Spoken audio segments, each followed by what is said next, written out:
I'd say, my colleagues, I'd bring your attention to events today that I think deserve our attention. The first one is a story entitled Grand Canyon Food Shortage Turns Dire. St. Mary's Food Bank is deliver food boxes to Grand Canyon National Park today as a federal shutdown strands thousands of employees inside the park without work and pay.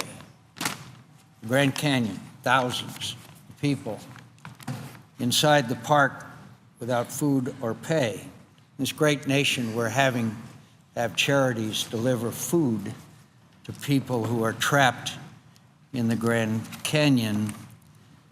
And also today, shutdown outrage, military death benefits denied to families of fallen troops.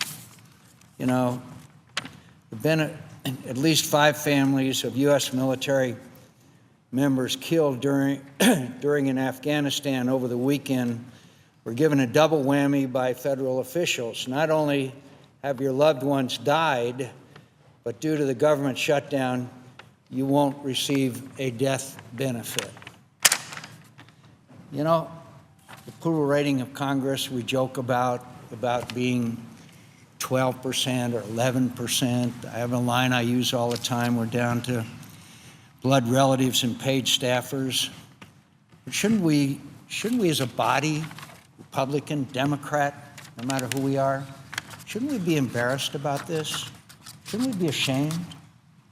What do the American people think when they see that death benefit for those who served and sacrificed in the most honorable way their families are not even eligible for death benefits? I'm ashamed. I'm embarrassed. All of us should be.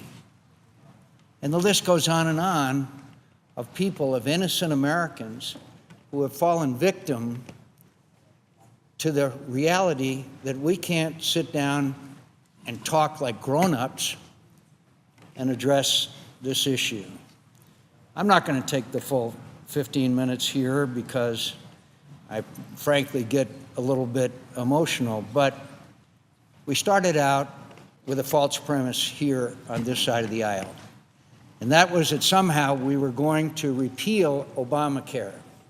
That's after 25 days of debate, including up till Christmas Eve morning, fighting against Obamacare.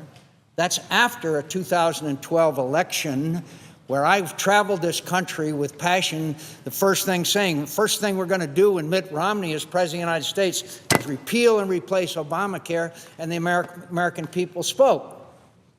So somehow to think that we were going to repeal Obamacare, which would have required 67 Republican votes, of course, was a false premise, and I think did the American people a grave disservice by convincing them that somehow we could. And now 70% of the American people, according to a Washington Post poll this morning, disapprove of Republicans. But they disapprove of Democrats as well. And they disapprove of the President of the United States as well. And meanwhile, the Chinese, great role models of democracy, are now criticizing us because of a looming failure for the American government to pay its debts, both domestic and abroad. I say to my friend, the Majority Leader, and he is my friend, we use that word with great abandon around here, but he and I have known each other now for 30 years. Let's find a way to allow the adversary. I asked my good friend from Utah, who's a history major, the words of Abraham Lincoln, charity toward all, malice toward none. Let's find a way out of this. Let's find a way that we can sit down. I don't care if it's appointing people. I don't care if it's the informal conversations that we've been having back and forth. But there should be a way out of both of these dead ends that we are in. How is this going to end? We know how it's going to end. We know how it's going to end. Sooner or later, the government will resume its functions. Sooner or later, we will raise the debt limit. The question is how do we get there? If there's anybody who disagrees that we're not going to reach that point, I'd like to hear from them. So why don't we do this sooner rather than later? And why doesn't the Senate lead?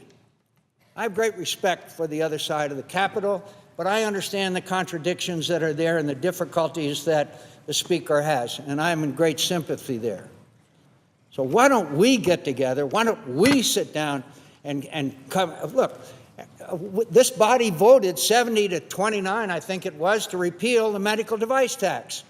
My colleagues want to renounce that vote that they took on the budget. Why don't we use that as one of the areas where we could reach agreement? What about this issue out there? The American people believe that we are under a different health care system than they are, and ours is a better deal than theirs.